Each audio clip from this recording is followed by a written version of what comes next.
After attending a protest yesterday, a white woman on Threads, before you dropped down in the comments and asked me why are you bringing to be more child-friendly activities at the protest and suggested perhaps a bouncy house.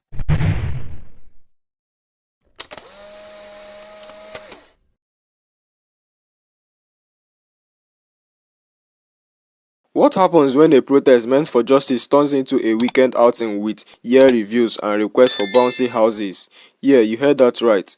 Today, we are talking about a black woman who attended the protest on April 5th, and let's just say she has some real words about what she witnessed and how flocks showed up or didn't. Because while she stood in resistance, others stood in performance. She called it out how some of these so-called allies brought their kids, expected entertainment, and left rating the protest like it was brunch. She said what needed to be said.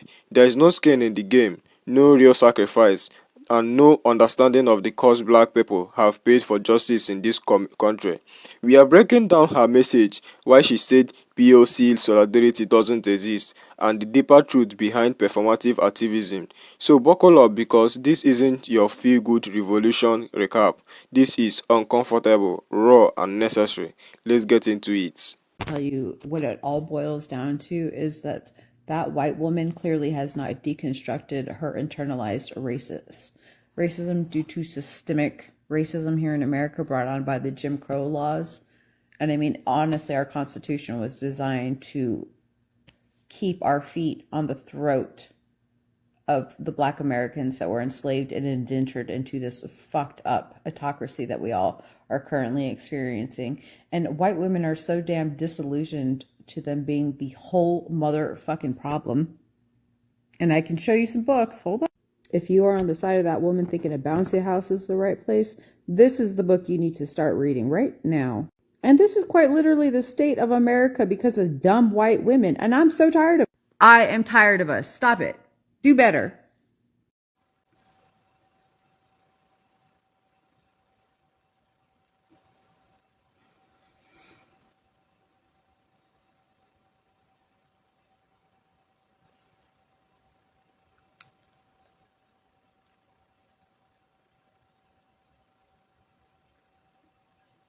And to that YouTuber, motherfucker, you want to get drug? Bring that ass here, boy.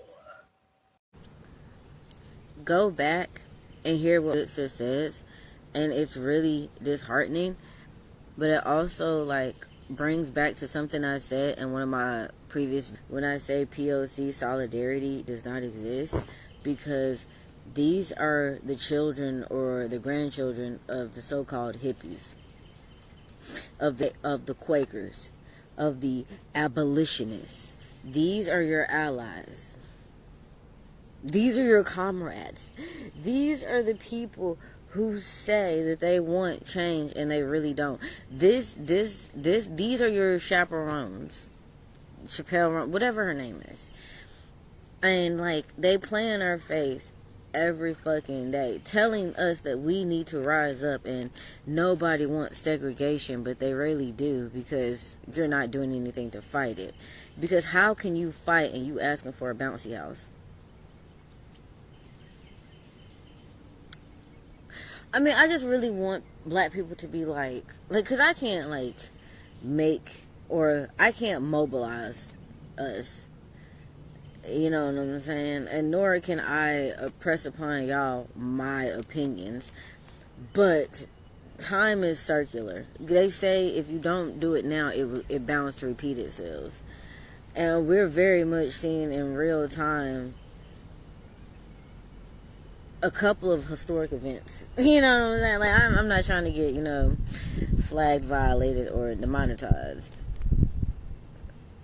But at the end of the day, this is a game to them. Their lives aren't at stake. And if they are, they care and think so little of themselves and let alone anyone else that we really can't take them seriously, because they're not taking this seriously.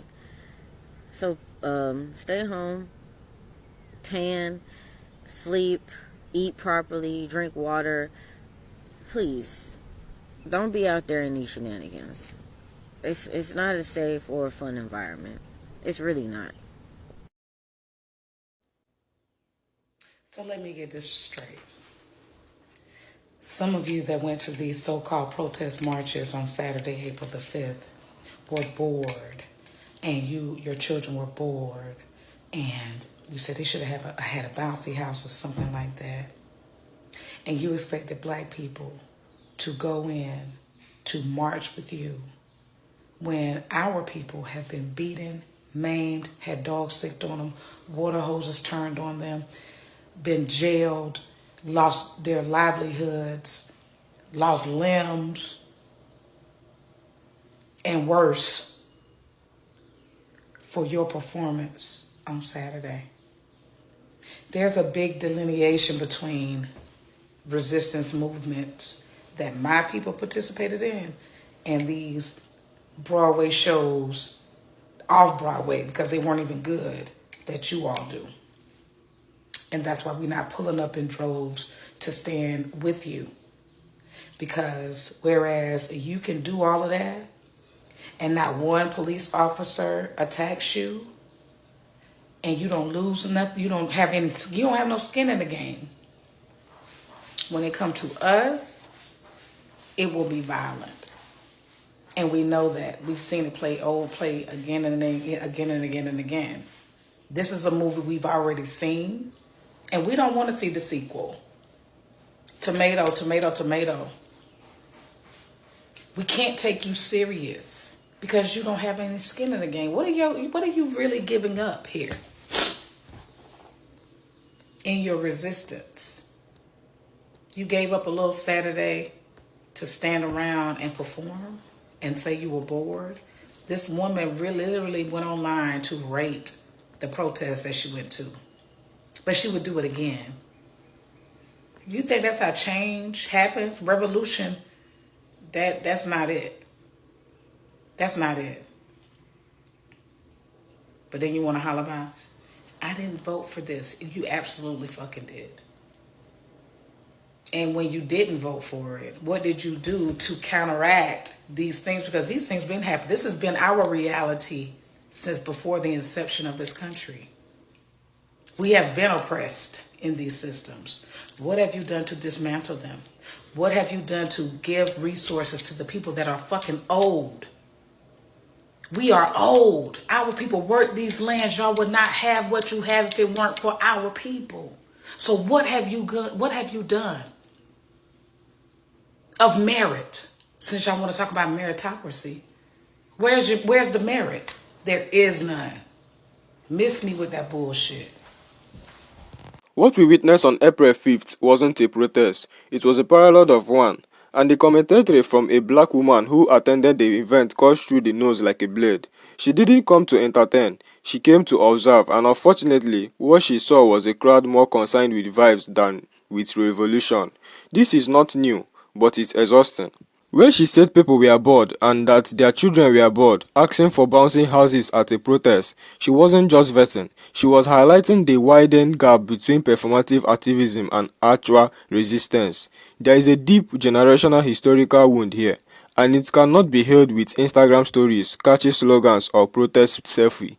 We need to sit with the truth. Too many people showed up to the protest the way they would a weekend farmers market. It becomes antics, it becomes safe, it becomes a show. But for black people in America and across the diaspora, resistance has never been safe, it's never been easy. It has cost lives, it has meant jail time, luncheon, not lost jobs, lost homes, broken families, and generational trauma. It has meant watching your community brutalized again and again while being told to be patient, to be peaceful, to be polite. So when this woman spoke with the fire of someone who has seen too many reruns of the same horror movie, she spoke with authority. Let's talk about the performances, because she's right. There is a Broadway shows, off Broadway at best. She's not being mean. she's being accurate. The choreography of this model day protest can often centers comfort, optics, and controlled messaging. She described it perfectly, a safe space where not one police officer showed aggression, where the worst complaint was the lack of entertainment. That is not resistance, that is a picnic with picket sign. And it's not just the protest itself, it's the response afterward. A white woman went online and rated the protest like it was a pop-up event. She said she was bored but would do it again. Imagine thinking a revolution should be entertaining. Imagine expecting liberation to come wrapped in comfort. That is the delusionment of white liberalism. That is what happens when people mistake solidarity for sympathy and allyship for aesthetics. Now let's dig deeper into her assertion that POC solidarity doesn't exist. That is a hard pill, but many are beginning to swallow. Because what she's calling out is a pattern where marginalized people, non-black people of color, ally with white supremacy when it serves them, where the children of hippies, abolish, short list, quackers, and self-proclaimed allies turned around and say we are bored, or worse. This isn't our fight, and yet they want black people to show up, to march beside them, to lead the credibility of black pen to their half-heated causes. But as she said, time is secular. If you don't learn, we repeat. And right now we are living in a dangerous loop. Every decade brings a new wave of resistance, and every time black people are on the front lines, and what do we get in return? Empty statements. Symbolic gestures, a sign of white people asking why we are so angry while sipping lets and ranking protests like hip reviews. And let's be honest, this isn't about just one protest. This is about every system in place since before the founding of this country. She's talking about the Constitution, the Jim Crow's law, and the bones of capitalism, which laid on the backs of enslaved black people. She's talking about how this entire nation was designed with its nail on the neck of black existence, and yet she's still expected to show up and smile while people chat, pose, and leave before the sunset. There's a quote that floats around: revolution is not a one-time event, but more importantly, is a festival either, is a continuous, grueling, often thankless process, and if you can walk away from a protest feeling bored, you are not protesting, you are attending, and that is the difference she's demanding we confront. Let's go back to the skin in the game, because that is the cross. What are you sacrificing? What are you risking? For many of these so-called allies, the answer is nothing. They not lose nothing by showing up. Their lives, their jobs, their safety, none of it is on the line. That is why they can leave, go home, sleep peacefully, and do it all again next week. But for black people, every protest is a risk. Every post is a risk. Every word, every action can be met with violence, surveillances, and punishments. So when she says we are not pulling up in troops to stand with you, she means it. And why should they? Why should black people continue to lead their labor, their presence, their power to movements that are designed for spectacular over substance? She didn't vote for this, and many of you did. And if even you didn't, the question still stands. What have you done to dismantle it? What have you built in a place of these broken systems? What have you given to back to the people who built this land without pay, without freedom, and without recognition? Because if you want to talk meritocracies, where is the merit in ignoring history? Where is the merit in showing up for a photo op? Where is the merit in asking for a bouncy house at a protest rooted in centuries of pain and survival? She's right to be angry. She's right to be tired. She's right to call it out. And if you feel uncomfortable hearing this, ask yourself why. Because maybe that discomfort is the first real feeling you had about any of this. Maybe that is your first brush with the teeth. And maybe it's time to stop talking about change and start being it. If this message challenged you, sit with that. If it made you uncomfortable, lean into it. And if it inspired you to rethink how you show up, good. That is the point. Make sure you like, subscribe, and drop a comment below with your thoughts. Just remember, reflection without action is performance. Be about something. I will see you next time. Stay aware, stay awake.